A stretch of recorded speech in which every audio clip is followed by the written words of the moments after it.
Շարունակում ենք մեր ծրագիրը, բարի լույս, եւս մեկ անգամ բոլորին, եւ ինչպես ասում են, հենց առավոտ կանուխ պետք է շփվել գեղեցիկի հետ եւ հենց բարեզբուն իմաստով այս պահին կիրականացնենք դա շփումը գեղեցիկի հետ։ 3 տարվա ընդմիջումից հետո Հայաստանը մասնակցեց Միս աշխարհ գեղեցկության մրցույթին։ Այս տարի համաշխարհային գեղեցկության մրցույթը անցկացվում էր 72-րդ անգամ Հնդկաստանում։ Միս աշխարհ 2025 գեղեցկության համաշխարհային մրցույթին այս տարի մասնակցել են 130 երկրների ներկայացուցիչներ։ Մեր երկիրն այս տարի ներկայացրել է Ադրինե Աճեմյանը եւ հենց այս առիթով մեր տաղավարում են Ադրինե Աճեմյանը եւ Միս Երևան Production-ի տնօրեն Արմինե Մուրադյանը։ Բարի առավոտ։ Բարի առավոտ։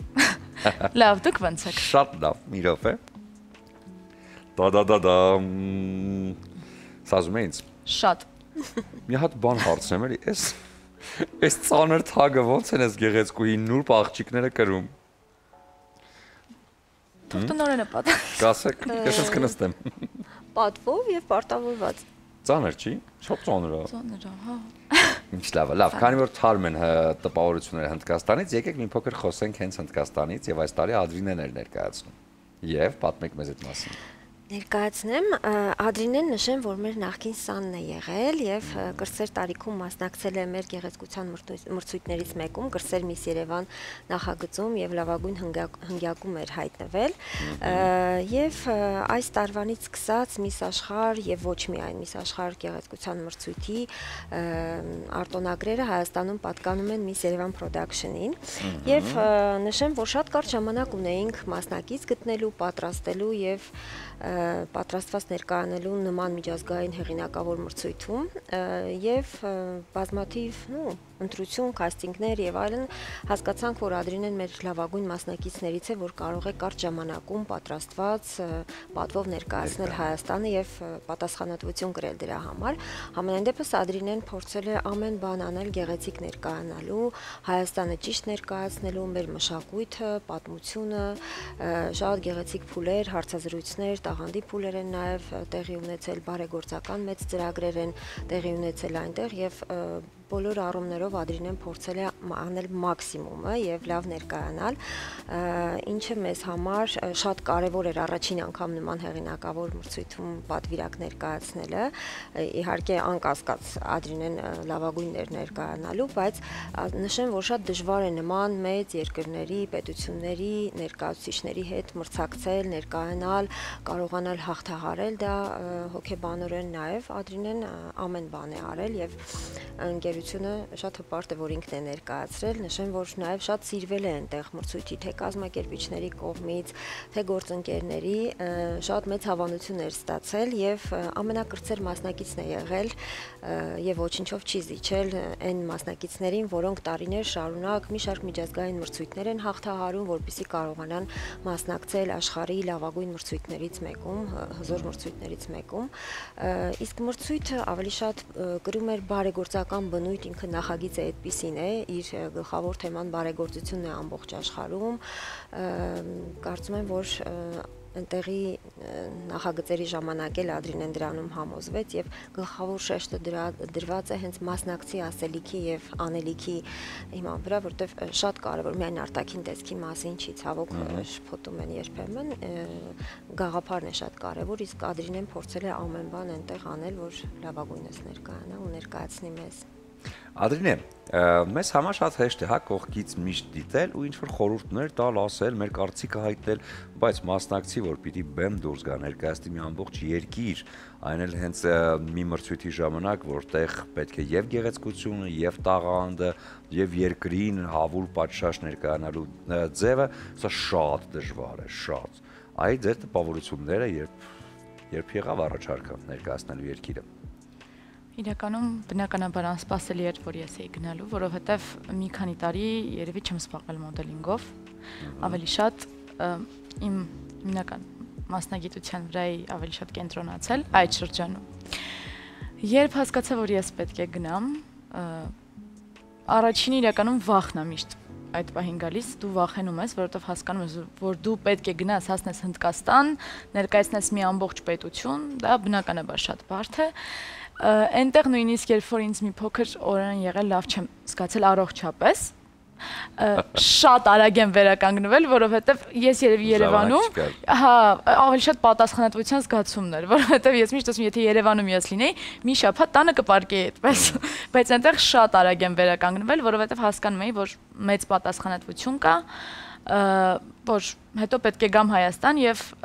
պատասխանատու լինեմ բոլոր այն արարքների եւ քայլերի համար, որոնք որ այնտեղ անելու եմ։ Հուզված էի շատ, բնականաբար, լարված էի շատ, բայց ինձ շատ էին օգնում բազմիցս հարցազրույցներում նշել եմ, որ շատ էին օգնում հենց Հայաստանի, այսինքն ժողովուրդը, հայերը, որոնք որ ինձ միշտ գրում էին, Ադրինե, մենք քո հետ ենք, մի լարվի, դու ամենագեղեցիկն ես, ամենալավն ես, ինձ դա ամենամեծ ուժն էր, որ Հայաստանից գալիս էր ինձ։ Հասնում էր Հնդկաստան։ Շատ լավ, որ փուլերն էին առավել պատասխանատու դժվար։ Բոլոր փուլերին պատասխանատու, բայց ես կարծում եմ ամենադժվարը հենց ամբիոնից ելույթներ։ Ես ամբիոնից ելույթ եմ ունեցել, որոնք որ բոլոր մասնակիցները չէին ունենալու ելույթ, ընտրում էին, որ մասնակիցները կարող են հասնել այն փուլին, որոնք որ ուղիղ եթերով ամբողջ աշխարհը լսում էր այդ պահին այդ ելույթները։ Այսինքն չենք նկարահանում, որ հետո մոնտաժում ուղիղ եթեր էր, դա էր ամենապատասխանատուն, որովհետև պետք էր ասել եւ այնպիսի բաներ, այնպիսի խոսք պետք էր ասել, այսինքն այդ խոսքը չէր վերաբերվում մրցույթին, մրցույթի հետ կապ չուներ այդ խոսքը։ Եվ պետք էր այնպիսի խոսք ասել, որ քո երկրի ձայնը կարողանաս հասցնել ամբողջ աշխարհին, եւ պետք էր այնպիսի խոսք ասել, որ քո երկրի ձայնը, որ ցանկանում ես հասցնել աշխարհին, չխոչընդոտի մնացած երկրներին եւ մրցույթի կազմակերպիչներին։ Դա ես կարծում եմ ամենաբարդ փուլն էր, բայց իմ կարծիքով յուրաքանչյուր երկիր ելույթ ունենալուց, համենայն դեպս ես այդպես եմ արել, առաջին հերթին դրել եմ այն կետը, որ լինի օգտակար Հայաստանի համար, այսինքն ինձ համար երկրորդական է այդ ելույթից հետո մրցույթում կլինեն խոչընդոտներ, չեն լինի խոչընդոտներ, երկրորդական էր խանգարեր մնացած երկրներին, չէր խանգարի, ինձ համար ամենակարևոր կետը այն էր, որ թեկուզ այդ մի քանի րոպեն, որ ես պետք է ամբիոնից ելույթ ունենամ, դա լինի ի օգուտ Հայաստանի։ Մենք այսպիսի հրաշալի մրցույթների հետ կապված մի ֆիլմին ենք միշտ ասոցացնում, Սանդրա Բուլոկը, որ խաղում է, կոչվում Miss Genialness, հա։ Դեմտեղ պարզ երևում է, թե Վիետնամում ինչեր են տեղի ունենում, աղջիկներն իրար հանդեպ ինչպես են լցված, ինչը նախանձով եւ այլն, միշտ չէ որ այս ամեն ինչ համապատասխանում է իրականությանը։ Արդյոք այդպես է լարվածությունը Վիետնամում, այդպես է աղջիկները ոնց են միմյանց վերաբերվում, հաղթանակի գնալու ճանապարհին։ Այսպես ասեմ։ Ես չեմ առաջվել նման խնդրի հետ, փառք Աստծո, ու իրականում շատ քիչ, շատ փոքր թվով աղջիկներ կային, որ այդքան լարված էին հաղթանակի համար։ Մնացած ավելի փորձում էին նյարդերը հանգիստ պահեին, չլարվեին միմյանց հանդեպ, հիմնականում ընկերական ամպագորգոր բառը չասեմ, որովհետև ընկերությունը ուրիշ բան է, բայց հիմնականում այդպիսի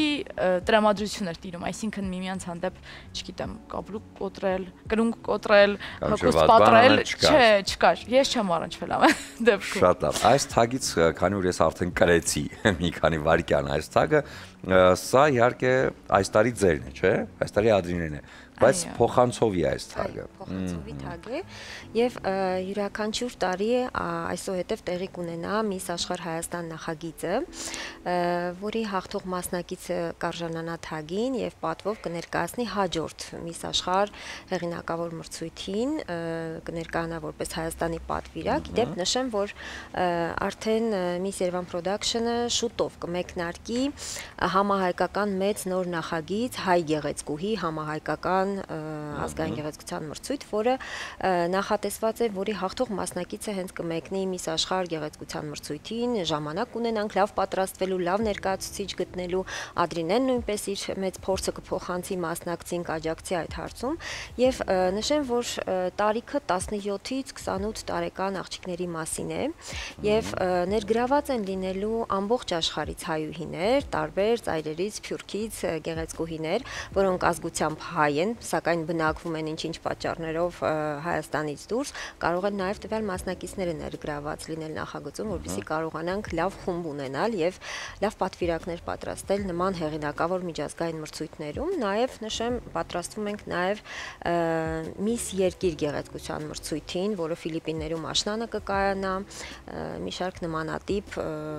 հավասար մրցույթների միջազգային եւ դրա համար անհրաժեշտ են լավ պատվիրակներ, որոնց սպասում ենք սիրով։ Դե, գեղեցկուհիներ, հայուհիներ, եթե մտածում եք, որ դուք եք ամենագեղեցիկը եւ ամենահայլունը հենց այդ հարցն եք տալի, կա արդյոք ինձանից գեղեցիկ ու սքանչելի, ապա հենց դուք պիտի մասնակցեք եւ իհարկե հաջորդ տարին ներկայացնեք։ Ազգին դժվար չի այս թագից բաժանվելը։ Նայածում համար ես չեմ սիրում մոլուցքով վերաբերվել թագին, ինձ համար թագը այս պարագայում ոչ, բայց իրականում ինձ համար թագը դա հարստության եւ իշխանության սիմվոլն է։ Ես այս պարագայում գեղեցկության սիմվոլն է։ Այս թագը այո, բայց ոչ, ես ցանկանում եմ մեծ սիրով փոխանցել հաջորդ գեղեցկուհուն, մեծ սիրով, որովհետեւ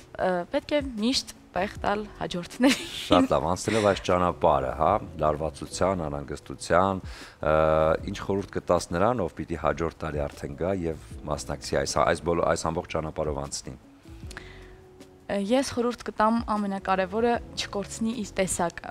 իր եսը, որովհետեւ երբ գնում ես մրցույթի ու վերադառնում ես Հայաստան, դու պետք է լինես հոգով եւ բնավորությամբ այն աղջիկը, ով մեկնել է։ Փորձը, այո, փորձը միանշանակ ավելանալու է, բայց ինձ համար այս կյանքում ամենակարևոր մասնագիտությունը մարդ մնալն է։ Եվ դա այն կարևոր կետն է, որ կնշեմ, որ պետք է գեղեցկուհին պահի իր մեջ, ոչ միայն գեղեցկուհին, յուրաքանչյուր մարդ պետք է իր մեջ այդ կետը անպայման պահի եւ չկորցնի իր տեսակը։ Շատ լավ։ Ես մաղթում եմ հաջողություններ։ Ձեզ այս տարի արդեն նոր, այս տարի չի անցկացվելու նոր, այո, այս տարի անցկացվելիք նորին եւ Ադրինե ջան, քեզ էլ մաղթում ենք հետագա քո անելիքներում արդեն ընդգծես նաեւ այն բոլոր կարեւորությունները, որը հայ աղջիկներին, հայուհիներին էլ ավելի ուժեղ կդարձնի, ընդհանրապես հայ կինը, հայ աղջիկը ամենաուժեղն է իմ կարծիքով եւ ես կարծում եմ, որ այս դեպքում նաեւ դու քո փորձը ընդգծում ես, որ նաեւ ամենագեղեցիկը, սա շատ կարեւոր է եւ յուրաքանչյուր քայլը պետք է լինի այն ամենը, ինչը որ կներկայացնի եւ կընդգծի մեր ավանդույթները պահպանելով եւ բնականաբար նորովի ամեն ինչը մատուցելով։ Այնպես որ շնորհակալություն ձեզ։ Մենք ենք շնորհակալ։ Եվ ուզում եմ ձեզ նվիրել բացիկներ, որոնք էմոցիաներ կտան, իսկ ես կարծում եմ, որ գեղեցկության հետ մեկտեղ էմոցիաները շատ կարեւոր են։ Այս բացիկներում արև բացիկներ են, այստեղ ներկայացված են հայտնի երգերից ֆրազներ։ Մեկը Արամ Էմպետրի երգից է՝ «Կուզես աշխարհն առանց քարտեզ», դու միայն ասա ինչ որ կուզես։ Սա կնվիրես այն մարդուն, ով այս բառերն են քեզ համար։ Հաջորդը ձեզ եմ նվիրում Նունե Եսայան, Արսեն Գրիգորյան, միայն ես եւ դու ու չկա էլ ոչինչ մեզ համար։ Նվիրեք ձեզ համար հարազատ ու կարևոր մարդկանց այս բացիկները եւ համոզված եմ ձեր ամբողջ ներաշխարհ եւ սրտի խոսքը կասվի հենց ձեր փոխարեն։ Շնորհակալություն ձեզ։ Մենք ենք շնորհակալ։ Թագադրելով ինձ որպես Արա գեղեցիկը, ես այս պահին հայտարարում եմ դադար մեր եթերում։ Հետո կվերադառնանք ու կշարունակենք այն։